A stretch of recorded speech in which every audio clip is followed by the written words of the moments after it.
In sports, if you want to be the best, there are no off days. Welcome on into the No Off Days podcast. I believe we've started. Have we started yet? I can't see anything.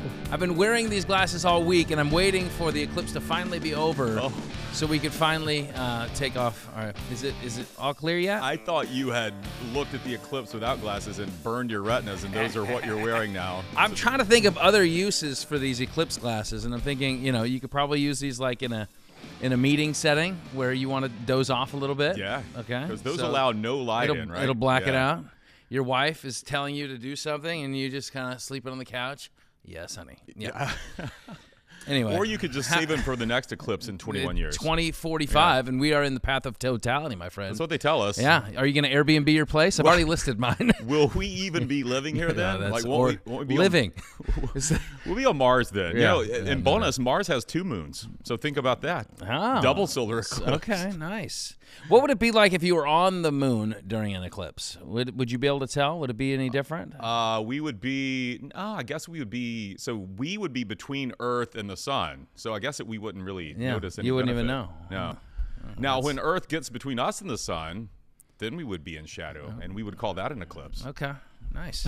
It's all about perspective, I guess. Yeah, maybe we'll be there one day. Well, welcome into the No Off Days podcast. I forgot introductions. This would be Chris. I'm Chris. And then Brian's in the booth, and my name's Scott. And this week on the show, this is our championship week. We will unveil the winner of the cake bracket. Yes. I mean, we've been going a month strong, right? It feels like 2 months. Yeah, it has. A lot of discussion about cake, a lot of consumption of cake, and here we go. We actually have a special guest today on the show. Yes. Is it edible? Yeah, it's our winner. Our winner will be consumed here by the end of this show. So that's why I have my bib standing by, and I'm ready to go. So looking forward to that. Of course, it was championship week on the hoop side of things, so we'll get into that momentarily. Let's bring in Brian King. BK, I know you love astronomy and astrology and NASA and everything that has to do with the eclipses. You even drive a Mitsubishi Eclipse, from what I understand. What did you think about the big festivity? The eclipses are okay. It was kind of a bunch of hype, here in Tampa. Now, if you were there, we had some people here from work. I think Stephanie and Larry went to see it in Ohio. So, to see an actual full one, how cool would that be? So, I guess 21 years. I guess I think it was overrated is a good way to put it. I went out in the backyard, I popped these guys on, I looked, I said, hey, how about that? And I took them off and I went back in the house and I was like, okay, I'm hungry for crescent rolls now. Back to what I was doing. I agree with Brian, though. I think if we were in the path of totality and it's pitch black in the middle of the afternoon, I think that'd be different. Is it totally? That's what it was. Pitch black. Yeah, for all the people that we were watching, in other parts of the country, it was pitch black. I've been in one in high school. We had, I think, like 98%, and this was I lived in Greenville, Cato, and it was pretty dark, but it never got like nighttime dark. I thought you'd see stars. You got to have stuff. totality for nighttime dark. See, that's what I'm hearing. Even if 5% of the sun's getting through, it still does a pretty good job. It does, yeah. I guess the only point of intrigue for me would be to see like how animals react and stuff. I heard that they get crazy, dogs start barking. Werewolves come out. Alligators start walking on their hind legs. Dead people rise out of the grave. Is that right? I hope that doesn't happen. Yeah. Okay, very good. What do we have on today's show, BK? You kind of hinted at it first. We're going to have the big cake reveal, the championship cake, whatever it was, voting hot and heavy all week. What were our finalists? Remind everyone. It was chocolate cake, number 1 seed, number 1 overall seed, going up against number 3 cheesecake. That's it. A lot of dispute with the cheesecake, a lot of controversy surrounding that entry. Yeah. But we'll see if it pulled through. And then it's Masters Week. So, yes, it is. Yeah. So why don't we make our Masters picks? Not a Masters bracket. Let's don't do that again, but let's make some picks. Let's not do that again. Yeah. By the way, everybody around here is like, okay, what is the next bracket you're going to do? Right. You're like, I don't know, but it's not going to be for another year. A lot of pressure. Like, we're not going to become the bracket show, are we? No. I've heard a lot of suggestions, and I don't really like any of them, but yeah. Okay. Who gave you the worst? Probably the person. A lot of people have wanted to do pizza toppings, and I just don't know how that doesn't wind up being pepperoni. It's just pepperoni. Yeah, that's not a good one. Yeah. Someone wanted like salty snacks, the salty snacks bracket. Okay. Interesting. I mean, there are so many kinds of potato chips, though. Potato chips, tortilla chips. I mean, chips in general. I mean, you got nuts crackers. are salty. Nuts are good. Yeah. Actually, that might not be a bad idea. Nuts. If anyone conceded, I don't know. I just don't think you're going to stir up the passion in the fan base like that you really get with things that are as divisive as favorite cakes. Yeah. So, okay. Very good, BK. We'll catch up with you momentarily. Cool. To get your master's picks. Start studying now. If you're listening and you want to watch, go to fox13news.com/nodpod. If you're watching and you want to listen or subscribe, take out your phone, zap the QR code on the screen, and there you can find all of our shows, all the ones going into great detail about cake. And you can watch Chris eat it, and you can watch Haley smash one into my face. It's been a month of nothing but cake. Fox13news.com/nodpod. So this, of course, dovetails off of what is the real championship, and that would be the National Basketball Championship. The men's final went down on Monday night. And I guess it just kind of went down as everybody suspected. As we had seen play out throughout the course of this thing, I mean, UConn dominating Purdue. There wasn't, I mean, outside of Edey, there really wasn't much that they could do. They kind of eliminated perimeter scoring, and UConn is just so good. And they hit you in a different facet of ways. Obviously, they play great defense. Like, you can't pin one scorer down. I mean, they had, like 4 guys in double digits. Yeah. So just dominant. And I'm looking at, like, these 6 games in the tournament, their average margin was 23 points. So 140 combined points, Chris, they won those 6 games by. It's the most ever, most dominant title winner ever. The previous one was North Carolina back in 2009, which was 125 points. So 140 combined points. They blew out everybody. Yeah. I mean, you could have literally, I mean, for as much as we love the bracket and the tournament for all the upsets, we got very little of that. Right. It's true.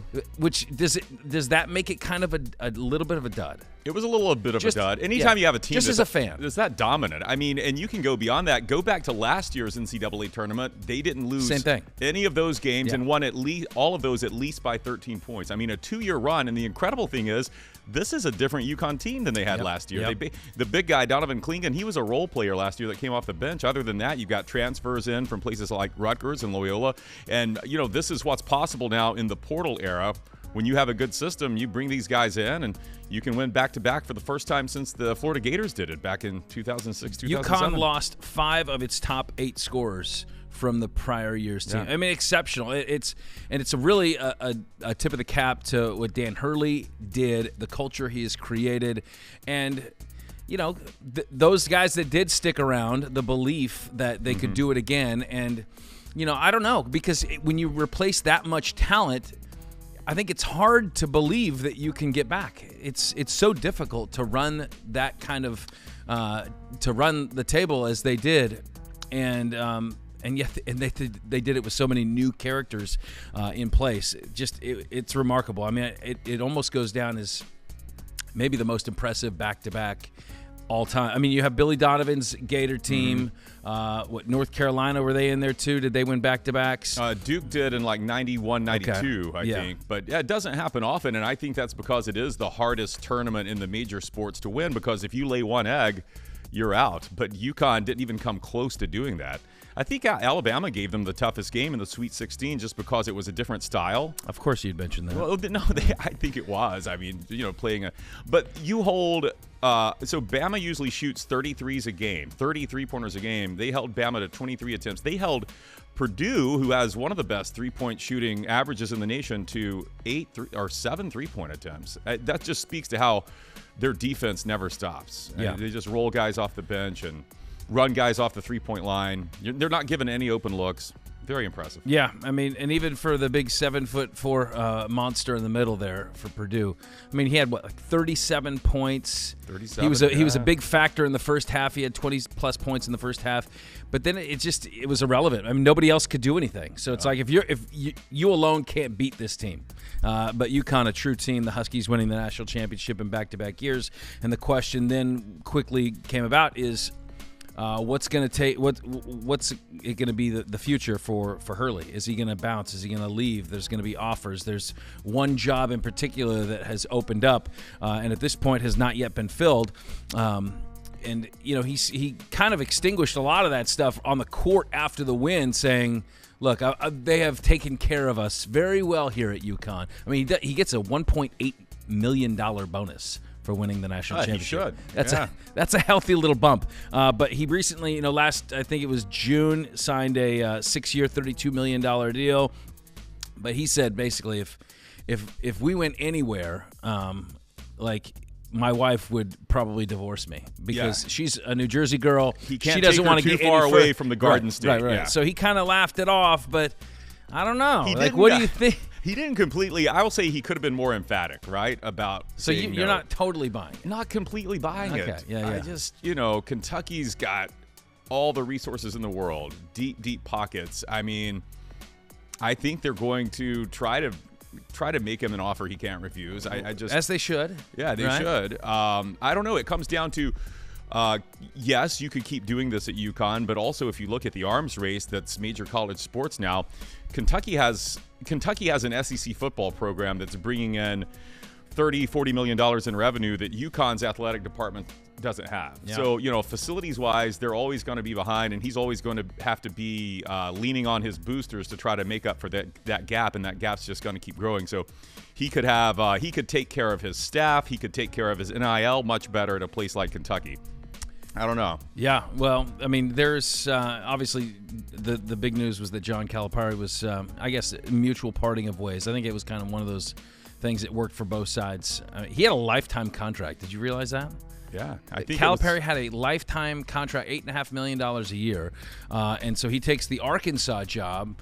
And, they've kind of made it seem like, okay, well, the big reason is because look at all the NIL money that, Arkansas's pouring a ton of money, $5-6 million is their starting bankroll for their NIL. So he's going to have a lot of money to play with there, with getting in players. And, that they've been a prominent program in years past. I mean, they've. Oh, sure. You had the Nolan Richardson teams back in the day. It's not Kentucky. No. But you've got the resources. You've got Tyson money coming in. You've got the Walmart money. Jerry Jones is always a phone call away. So I do wonder, though, what was he not getting at Kentucky? I mean, he's got blue chippers every year. What more can you get at Arkansas that you weren't getting at Kentucky in basketball? That's precisely it. And so you look at the talent. I mean, he's getting these guys in every year. He has top recruiting classes, tons of talent. He's never been a lack for talent on any of his teams. Go back to Memphis, and he's always been an exceptional recruiter.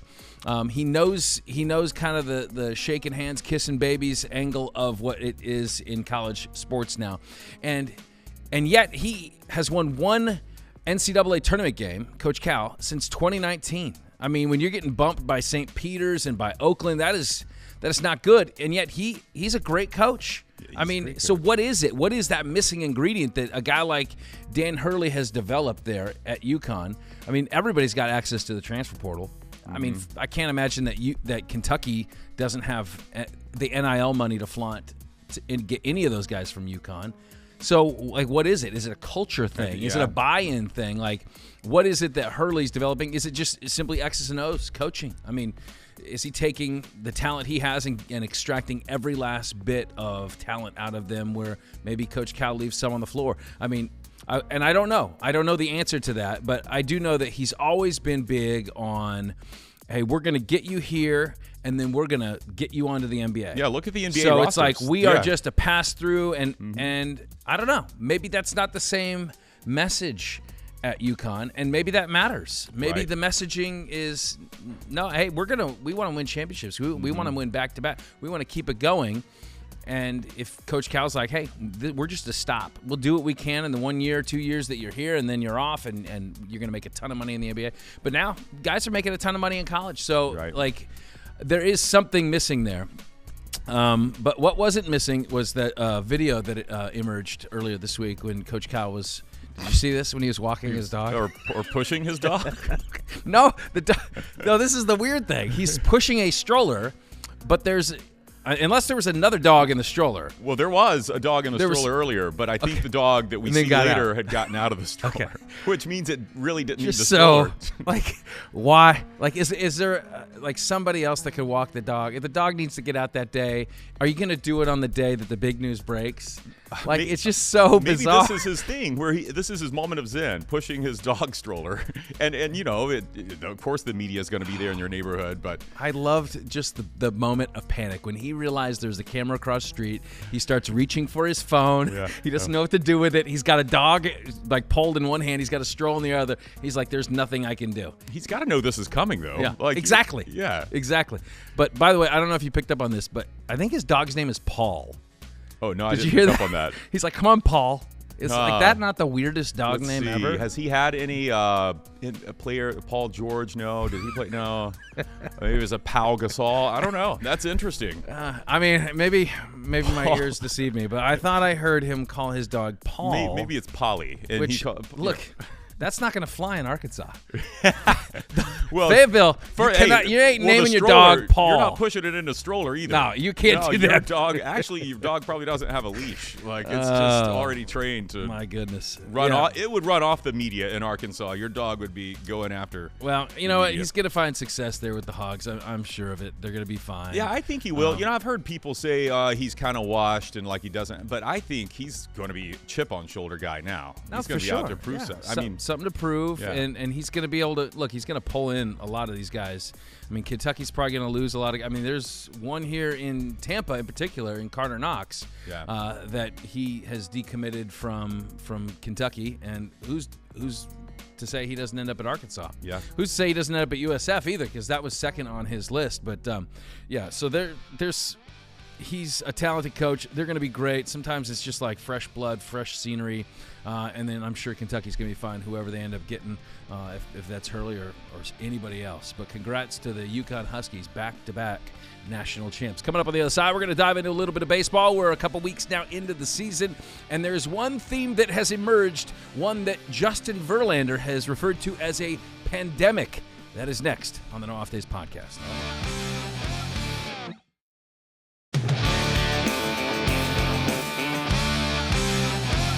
Welcome back to the No Off Days podcast. Baseball season underway. Rays kind of underperforming as we sit here. I mean, based on last year's results. Obviously, they hadn't lost a game yet at this point. We were shot out of a cannon last year at this point. But schedule's been harder, right? Yeah. Well, I don't know. Is that it? I feel like there's definitely some hiccups. I mean, there's some pitching bumps that they're going through right now, just trying to figure everything out. But, look. Long season. It is. Long season. Yeah. Do we need to remind you of this? So, So that's the situation for the Rays, and it'll be nice once they can get some pitching help back. And some of that is expected this year. But it has been a situation all throughout Major League Baseball. It's the big story and really kind of has bubbled up this week in all the elbow injuries that we've seen, the Tommy Johns, the UCL. Like this year, it has just reached this peak. And there was an ESPN report that said there are 60 elbow-related injuries in Major League Baseball already this season. Now, that doesn't mean they're all Tommy John or they're all needing a trip to the IR. But that is how many elbow-related injuries that we've seen already this season. And we're we're 2 weeks in? Yeah, and there are huge names, right? And some of these go back to last year, names like Ohtani and, locally, Shane McClanahan, Jacob deGrom, Walker Buehler, Felix Bautista, Robbie Ray, Framber Valdez from the Astros, had a little elbow discomfort the other day.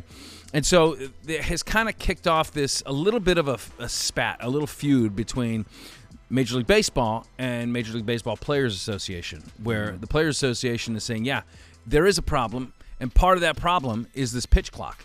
That's leading to it. And, the MLB is trying to force these new rules, and they're not looking at the health of players as their primary concern. They're looking at the comfort of fans or whatever it is to watch a fast baseball game. And left behind in this is the health of the players. MLB shoots back and says, actually, you have no evidence of that. No data to support you can't prove that, and I don't know. I don't know if they're working on that, but I don't think that that's it. That could be a factor. It could be a factor, but there are some obvious factors as to why this is happening.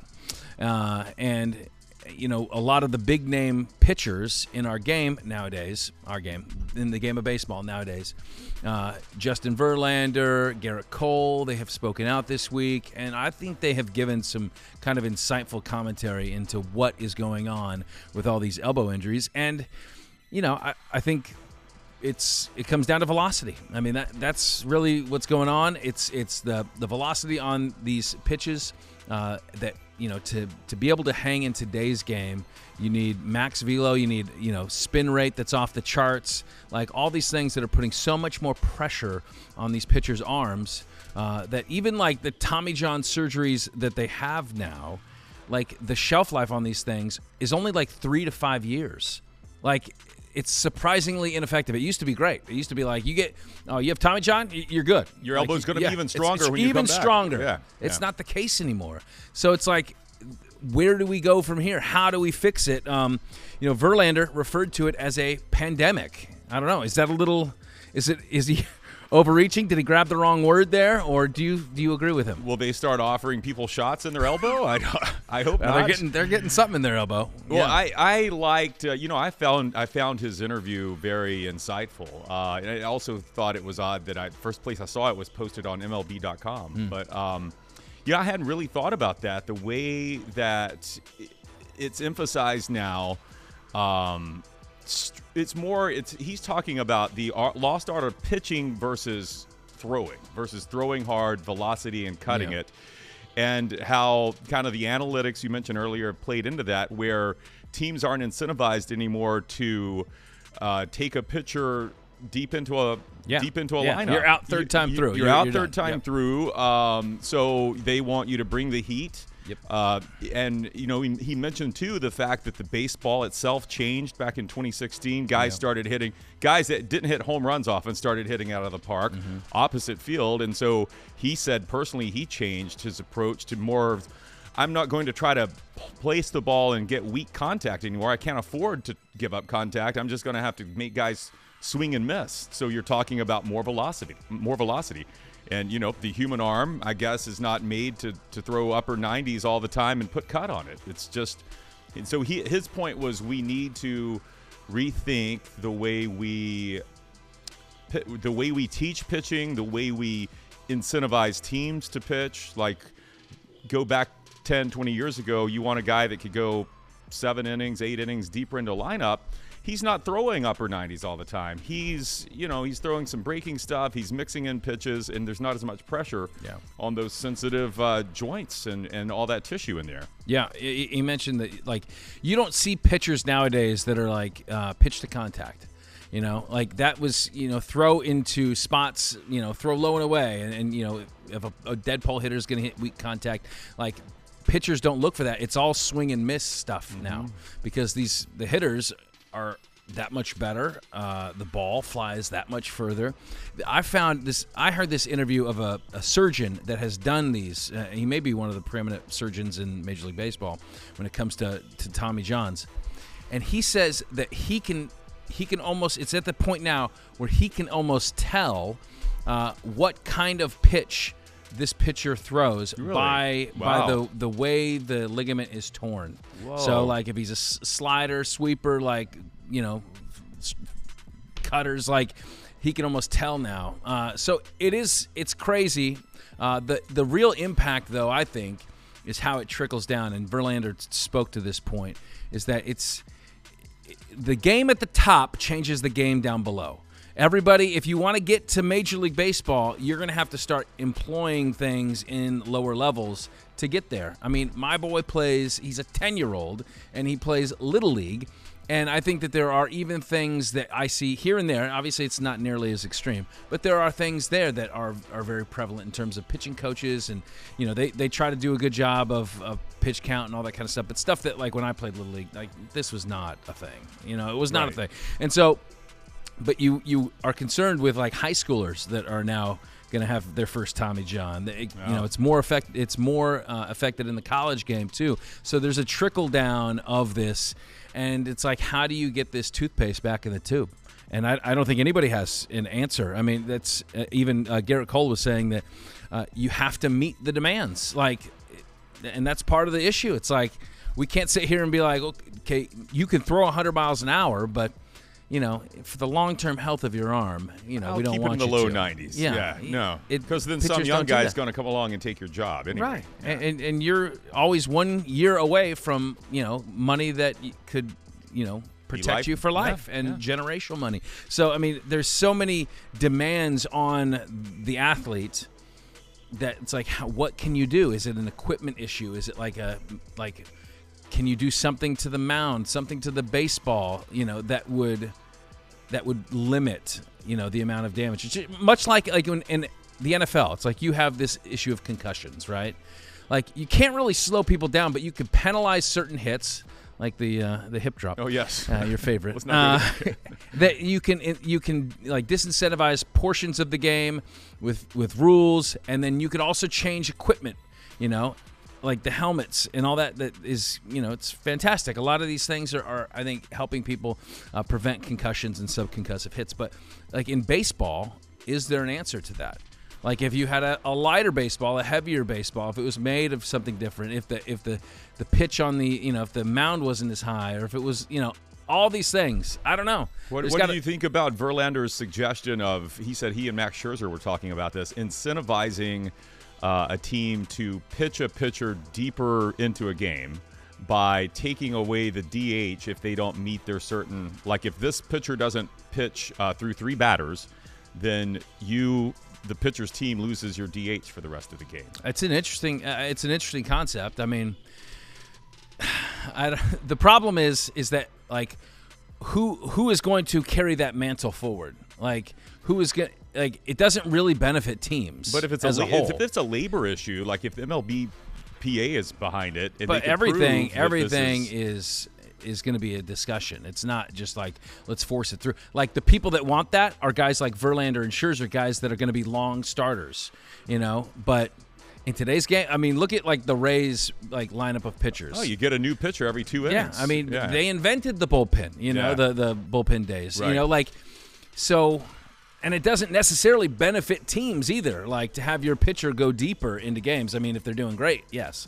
But I don't know. It's just like who's going to carry. I think it's a novel idea. I just don't know who's going to carry that forward. But, I mean, again, there's a lot of smart people in baseball, a lot of people that care deeply about it, guys like Justin Verlander. They're probably going to be the guys that have to come up with a solution at some point. Sounds because they're the ones that have to move the game forward. But, yeah, it is a problem, One way to fix it is teach everyone to pitch with both arms. Then you can maximize. You see this pitcher from Mississippi State. He throws upper 90s right hand, upper 90s left hand. Yeah, I believe they call that amphibious. Yes, they do. Yeah. So he's going to be able to prolong that, the life of each arm. Yeah, well, that's not a bad idea. The problem is in today's game, they would be like, okay, if you're good enough, then you're going to pitch every 2 days. Yeah, that's right. Yeah. Like, we'll just. You're going to relieve yourself. You're going to come back in for yourself. Well, don't relieve yourself like that. Yeah. But, okay. Very good. I can see through your uniform. I think we solved the issues. Coming up on the other side, it's time to get down to the business of the Masters. It is a tradition unlike any other Masters week. We will have our Masters draft. Plus, fun. Of course, part of that tradition is the Champions Dinner. And whoever wins gets to select what's on the menu the following year. So we're going to kind of give what we would select if we ended up slipping on a green jacket one day. Will there be cake? Yeah, probably. Stay with us. The Nod Pod continues.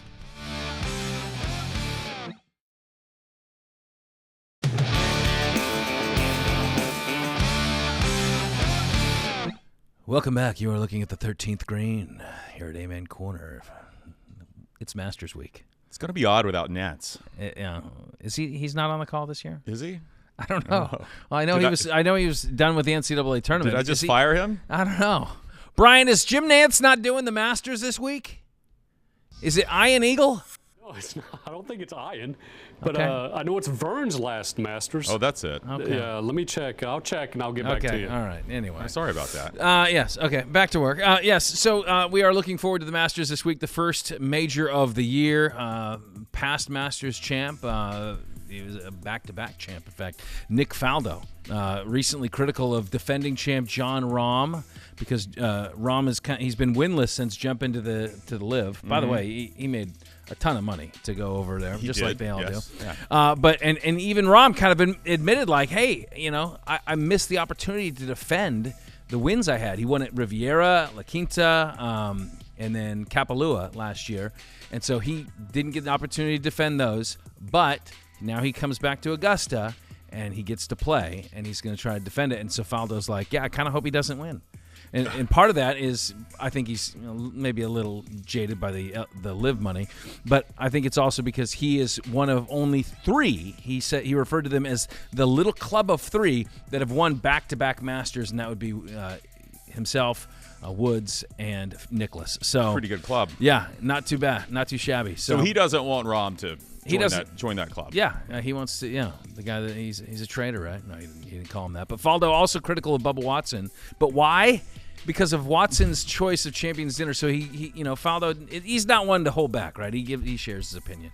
But he was asked about like what was the worst Champions Dinner. What's the Champions Dinner? It's on the Tuesday before round 1.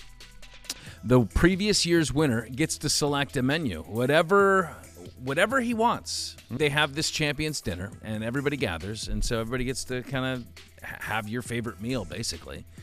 So what was Bubba Watson's meal? Well, Faldo called it a Chuck E. Cheese meal.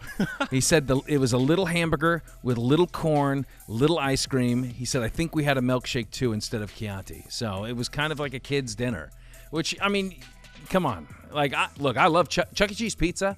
Very underrated, okay? Yeah. But, like, is that what you're going to have at the Masters dinner? I don't think he really served pizza, though. I think he served cheeseburgers. Well, I think he just referred to it as a Chuck E. Cheese dinner. So let me give you what's on Rahm's menu for the Champions Dinner. So the starter is, and I'm not going to be able to pronounce any of this stuff. It's all, he's a Spaniard, so a lot of this is like Spanish cuisine. But he has 6 options for tapas, which you know what tapas are, right? Yeah, it's never enough food. That's what tapas are. It's exactly. Never enough. So there's one of the 6 is 8-cord-fed Iberian ham cured pork loin. I have had Iberian pork. That's amazing. There is a cheese black truffle. Okay. There is a Spanish omelet, onions with confit potatoes. You lost me at onions. Spicy Basque chorizo and potato. Like chorizo. There's Mama Rahm's classic lentil stew. Yeah, lentil? That's a hard pass for me there. And then creamy chicken fritters with confit potatoes. But that sounds good. So those are just your starters.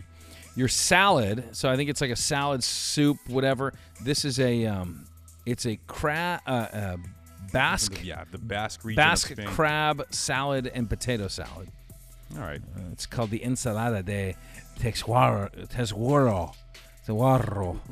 Very good. Very good arch filling. And then the main dish is it's going to be a choice between a ribeye steak with tudela lettuce and pequilo peppers, and then there is a rodabano a pil, a typical fish dish are you from the Italian Basque region. Sorry, I'm horrible. I'm just butchering it with white asparagus. Okay. Anyway, that sounds very elegant. Some of that sounded good. Yeah. Yeah. I mean, hey, you can't go wrong with a ribeye, right? I like that Iberian pork. So if you could be Masters champ and select a menu for your Champions Dinner, what would be on it? Well, first of all, I want Brian in here for this. Oh, let's get him in. But first of all, can I say what Nick Faldo's last Champions Dinner was? What was it? He did fish and chips, fish and chips. Yeah. I mean, he's making fun of Watson for cheeseburgers, and he's giving us the most basic pub fare in the world. Yeah, that's true. And mushy peas, Brian. He served him fish and chips and mushy English peas, and he's ripping on Bubba Watson's cheeseburgers. Yeah. So, what would you have on your menu? Who wants to take it? I've got one, but after you read his exotic menu there, I feel like mine's going to sound kind of like Bubba Watson's. Oh, yeah, definitely. Mine would too. Okay, yeah. So my Champions Dinner, which, just think about that, Chris Cato winning the Masters, parading around in that green jacket. Appetizer, we're going strawberry pretzel salad. We've discussed this before. Yeah, it's not actually a salad. It's like a dessert for an appetizer. Delicious. And you don't want that for your actual salad. No, call it your salad. Okay. Whatever you want. And by the way, the theme here is this is Sunday after church. Sunday after church picnic. Nice. Because I feel like, as you pointed out with Rahm, he's from Spain, all of these Champions Dinners have like usually some regionality to them, like a theme of wherever the golfer is from. Yep. So obviously I'm a Southern guy, Alabama, so we're doing Sunday after church picnic. Appetizer, strawberry pretzel salad. Main course, you get your choice of buttermilk fried chicken or Duroc bone-in pork chop with apple glaze. What is Duroc? What is It that? is the most tender cut of the pork loin. It's the most tender chop nearest to the loin. Brian, are you familiar with the Duroc? Never had that. And he's from your neck of the woods. Okay, so well, if he doesn't never know. had strawberry you ever heard stuff either. Yeah, right. Oh, no. Well, you're missing out. And you've ever heard the expression "eating high on the hog"? Yes. Yeah. Is that what that's from? That's that where the that's Duroc? located. Nice. It's located high on the hog. Okay. So we're going Duroc What? bone and pork chop with apple glaze. Sides, you have mashed potatoes and gravy, mac and cheese, green beans with fat back, more pork, fried Brussels sprouts with bacon, more pork, and how about some cornbread? You got to have a cocktail at these things. I think there's usually a specialty cocktail, so we're going to do a spiked Arnold Palmer. That's with the sweet tea vodka. Okay. I'm going to do mine. I prefer my Arnold Palmer not so sweet, so I might use some unsweet tea and lemonade. Dessert, you'll get your choice of banana pudding. Now, Or hang on. Does Arnold Palmer have to sign off on you using his likeness during the Masters dinner? Yes. Because maybe he that might be his drink, and so he's like, "Dude, you can't steal mine." That's He lets everyone use it. He lets everyone serves that. Although I think Chick-fil-A has to call it something else. Dessert: choice of banana pudding or carrot cake. Yeah, I'm always pushing the carrot cake. Yeah, you are. Yeah. So what do you think? That sounds lovely. I like it. I mean, I first of all, I gotta try Cookie's pretzel strawberry salad. You really at some do. point. And I love the you sold me on the high on the hog. Yeah, and I'll take a little spiked Arnie Palmer. All right. Not bad, huh? Nothing healthy in there, but that's not why we're here. That's not what the point of this is. Brian, what did you think of that menu? Mine is less elaborate than what Cato's was. Growing up in Alabama, we hardly ever had appetizers. We skip that part. A boiled chicken breast and a raw potato. I'm going barbecue, man. That's what I'm going with. Yeah. Pulled pork or pulled chicken, you have your choice. Got to have coleslaw, good coleslaw to go with that. Crinkle cut fries, got to have that. Those are good. Baked beans with some maple kind of syrup kind of stuff in it. Fried okra, that's the only vegetable. Oh, yeah. That's a great call. Fried okra. Great call. I was about to put that on mine. I despise fried okra. Love fried okra. So good. Yes. And then dessert, simple, cheesecake. Okay. All right. That's my dessert. Yeah, he's already kind of wading into the next block. Is it foreshadowing? He's kind of leading us to know who he voted for. All right. Well, mine is not themed. I don't have a theme. I just, in fact, it might actually give you an upset stomach if you eat all this stuff. So my starter, I'm big on the apps. I like apps. I'm a big salsa guy. So I want a salsa bar. And I got to have homemade tortilla chips. So salsa bar, homemade tortilla chips. We got buffalo wings, and we got coconut shrimp. Oh, that sounds There we good. go. I like the coconut shrimp Let's just get things warmed up. My salad, it's going to be a Caesar. Okay, we don't need anything too fancy. Okay. My main is going to be a New York strip. Everybody gets New York strip. We got cream spinach. I love the Brussels sprouts that have the bacon stuff in it. Like if you put bacon in any vegetable, I'm good. But bacon and Brussels, wonderful. Give me some scalloped potatoes with that. And then my dessert will be a giant flan. Like I want the flan to be the biggest flan you've ever seen. Isn't it flan? No, this is a flan. A giant flan. I love them things. He's a fan of the flan. Yeah. Anyway, what do you think? Yeah. I love the Brussels sprouts side because that's good too. I like all that. Good. I like the appetizer bar. I am stinking starving now. You should win the Masters so you could put that together. Yeah. For us. Is good. Cream spinach though? No, let's not do the cream spinach. Yeah, man, that's a must at a steakhouse. Okay. Have you ever paired your steak with cream spinach? Have not. Come on. Okay. Get with it. I'll try it. Okay. It is time now for our much anticipated Masters draft. So what did we decide? 3 rounds, 4 rounds? What are we doing?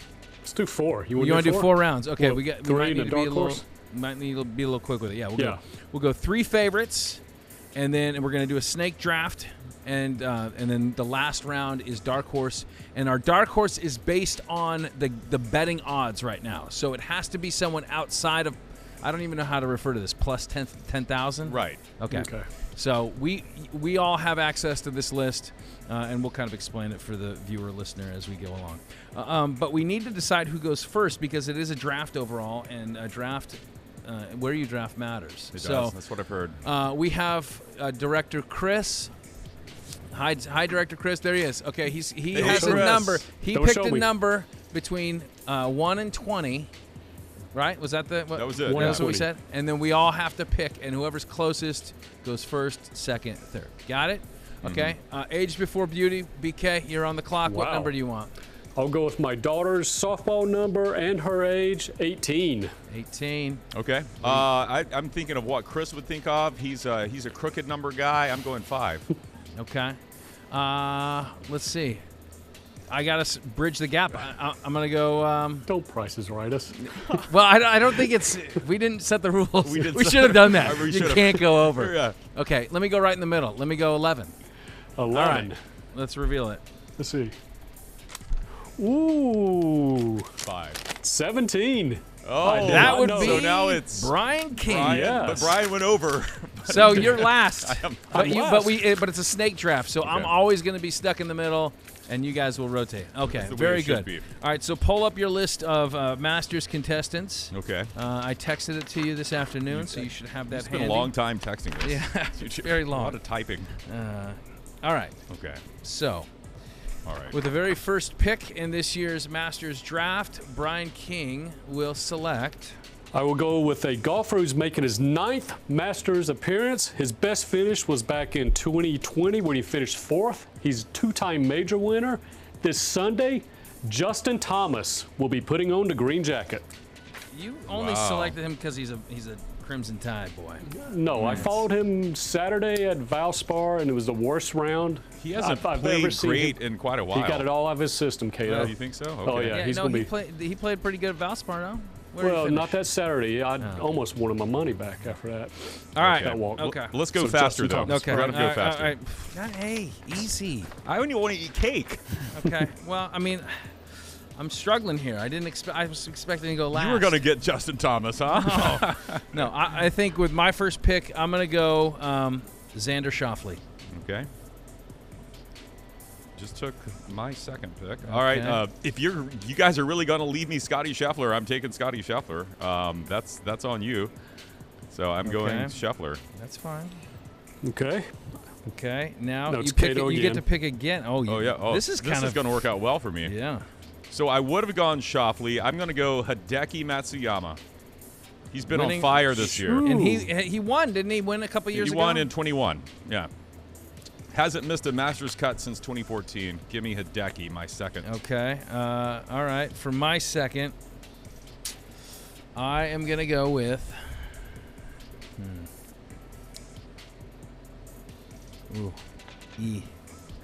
Give me Will Zalatoris. Oh, he always falls apart. Yeah. I like those guys. Okay, my guy that always is fragile in the mind. Knobby knees. All right. I will go with, let's go international. I'll go Chile. Give me Joaquin Newman, live golfer. He's due, man. Number 3, I'll go the guy, you got to have some momentum going into it. The last guy who won a tournament did it without his shoulder almost. His arm came out of his shoulder socket. Give me Akshay Bhatia. How is the shoulder, though? Shoulder's good, but the key, he's left-handed. That course is set up for lefties. So you got to have a lefty on your roster here. I didn't know that. Wow. I like this guy. He's long off the tee. He is a recent, I don't think has he ever played at the Masters? I don't know if he's ever played at the Masters. But is it Wyndham Clark? He is a major champ. I'm going Wyndham Clark, baby. This is his first Masters. Okay, probably not likely. I don't like any of my picks right now. I regret all of them. All right. I like Clark. I thought that was a good one. Let's see. I'm gonna go. I could have anyone. I could have Rory. I could have Koepka. I'm gonna go Jordan Spieth. 6 top 4 finishes at Augusta. Give me the Spieth. Okay. All right. And then you're picking your dark horse. All right. Let's see.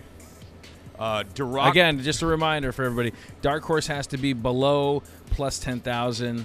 And there's a lot of good golfers that are still more of a long shot. Yeah. It's a long shot. Yeah. By the way, Woods and Mickelson both plus 10,000, so they fall in that if anyone wants to step up. I'm not going to take one of those. My long shot is Duroc Pork Chop, high on the hog. He's great with the irons. No, I'm going to go JT Poston. Okay, he's plus 15,000 now, but playing some of the best golf of his career right now. Finished 5th at Kapalua, which has some Augusta-like qualities to it. So yeah, give me JT Poston. I'm going to go with a guy. He's got 4 top 25s already this year. He's got a win this year. I believe he is also competing in his first Masters, if I'm not mistaken, hailing from Germany, Steven Jaeger. Oh, Jaeger bomb. Okay. I will go with this guy making his first ever Masters appearance. Tiger Woods. No. Nobody's taken Tiger. Became the first amateur to win a PGA Tour since Phil Mickelson this January. Oh. Give me Nick Dunlap from the University of Alabama. What are his odds now? Plus 20,000. Yeah. Oh, wow. Okay. Nick. So Dunlap for BK. BK loaded with Bama alum. Okay, there you go. So our teams are set. How do you feel? How do you guys feel about who you drafted? I'm happy because I never win anything and I won't win this. You got Justin Thomas, Joaquin Newman, Akshay Bhatia, Nick Dunlap. Yeah. Mm-hmm. Chris came in with the odds-on favorite, Scotty Scheffler. You got Hideki Matsuyama, past champs. Jordan Spieth. Spieth's won, right? He's got a Masters. Yeah. And then JT Poston. And then I have Xander Schauffele, Will Zalatoris, the guy that collapses every year, Wyndham Clark, and Steven Jaeger. What are we bidding on this? What's the friendly? Is it just friendly? Or is it mean? Yeah. Are we shaming one another somehow? What do you say that the winner gets at least some portion of their Champions Dinner next week? Oh, so I like that. The winner's dinner. Whoever wins, Cato wins, we get. It's got. I mean, obviously, there's going to be stuff like we're not going to be able to do. You could the do strawberry my fried pretzel. chicken. We could do like some version of it, right? Yeah, that sounds We'll try cool. to get as close as we can. What did you pick? You picked Taco Bell. What was yours? Mine was pulled pork. Pulled pork. Okay, that's simple. we can do that. Okay, and then mine's going to be the yours most is going to be expensive. complicated. I can't. I hope you guys have to pay Brad, for do you know mine. how to cream spinach? Because I don't. I'll cream your spinach. All right, very good. Thanks, BK. We will catch up with you in a little bit. Coming up next, it's the big reveal. We're going to be our special guest is here, Cake. Cake will join us when we come back. The championship is now finished. We will reveal the results coming up on the Nod Pod.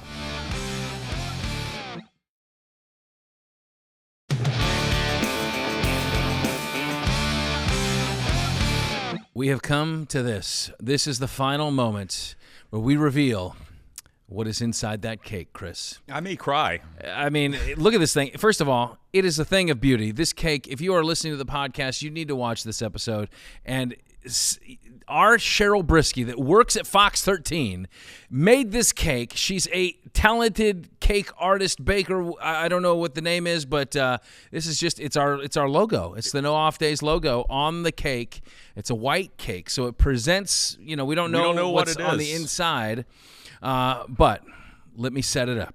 So this was a tournament that has been going on for weeks now, and we started with 16 cakes, and all of them delicious, and other than fruitcake, all of them in their own right could be on anybody's dessert plate on any given night. But this had to come down to what was the best cake in the entire world. I mean, it was a mighty task. Yeah, and of course we asked the viewers, the listeners, to vote. You guys were the judges. Now, Scott and I were the seeding committee, so we got to seed this and bracket, we got to eat it. And we were did a the great beneficiaries job, of that. even though we caught a lot of flack from our coworkers and who we put in this tournament. But you guys at home and in your cars and on your devices, you voted, and you were the ones who really led us to this point where we are now. Unprecedented voting, too.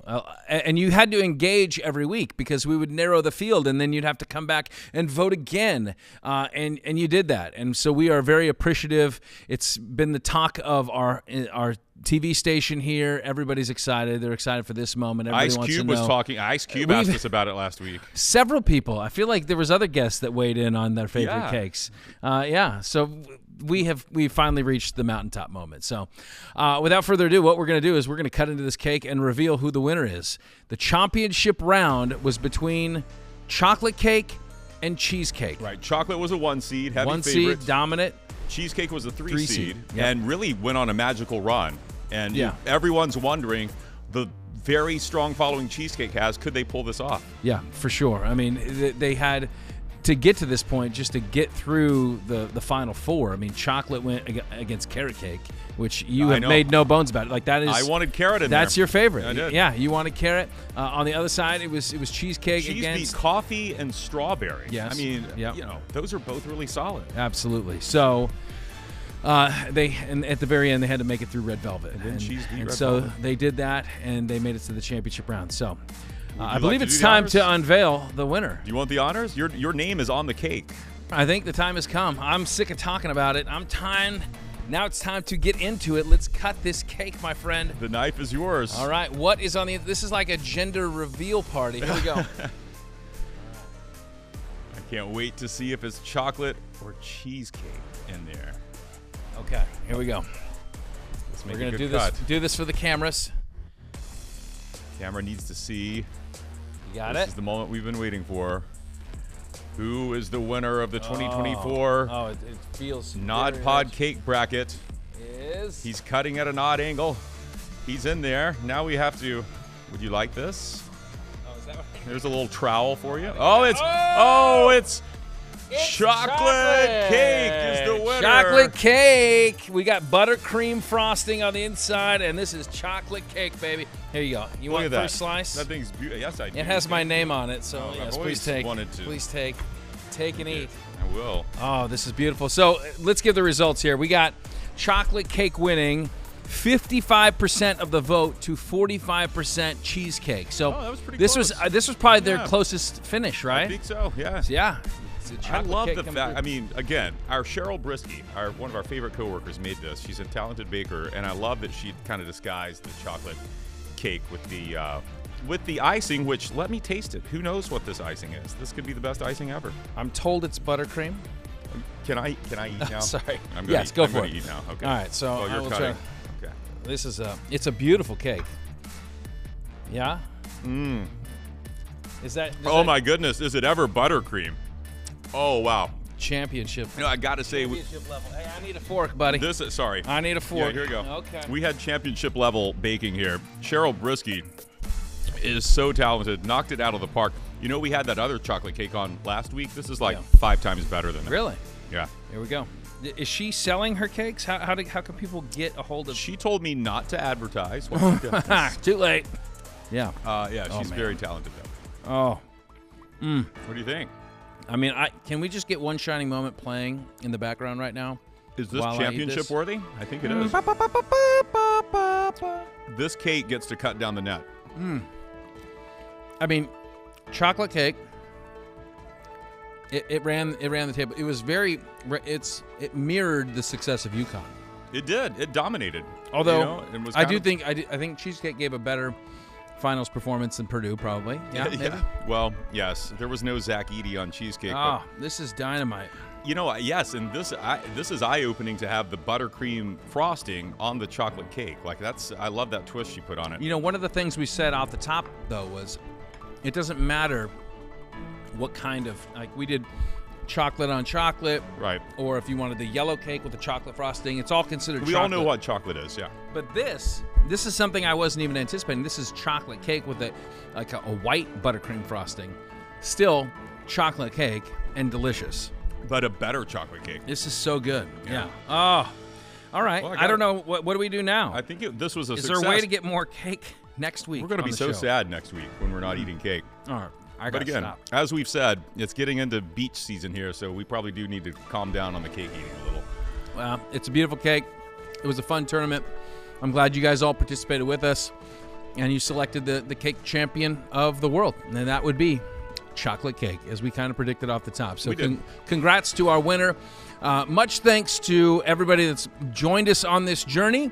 To those that baked themselves, one Haley Hines and, of course, Cheryl Brisky, very talented, making delicious cakes. It tastes better to eat it in a slice than when it's smashed in your neck and up your nostrils. So that's always preferred.